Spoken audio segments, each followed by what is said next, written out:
We all have our unique family dynamics, but in Jeannette Wall's memoir, The Glass Castle, we get to follow her dysfunctional family from her childhood to her adulthood.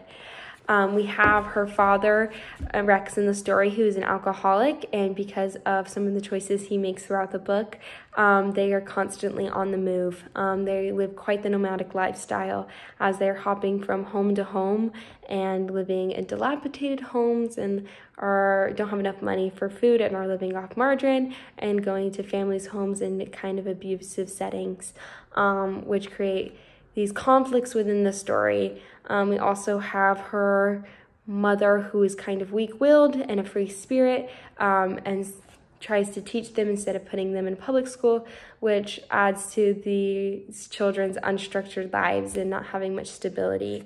Jeannette has such an interesting childhood, unlike anything I've experienced, and I think most of us experienced, which makes it such an interesting story to read. But it focuses mainly on her relationship with her father.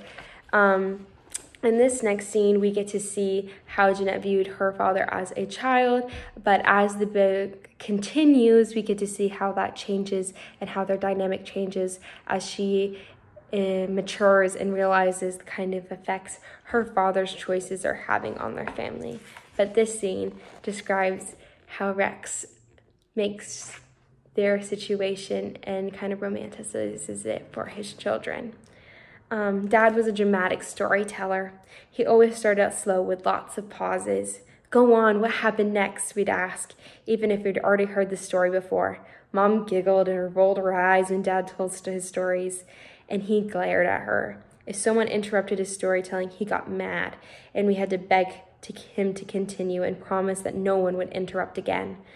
Dad always fought harder, flew faster, and gambled smarter than everyone else in his stories.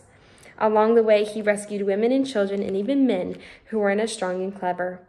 Dad taught us the secrets of his heroics. He showed us how to straddle a wild dog and break his neck, and where to hit a man in the throat so you could kill him with one powerful jab.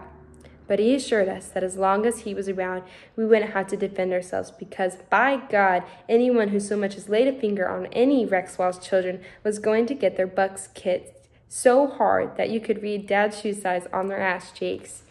When Dad wasn't telling us about all the amazing things he had already done, he was telling us about the wondrous things he was going to do, like build the glass castle.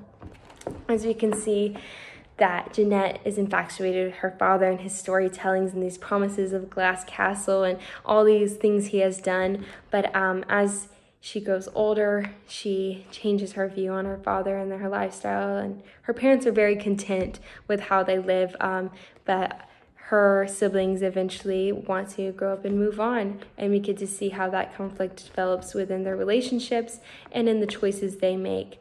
I love this story because I think it has so much power in talking about redemption and talking about seeing the beauty in some of these difficult circumstances and appreciating what you have and what it taught you and being able to grow and learn for that and realize that's how you became who you are.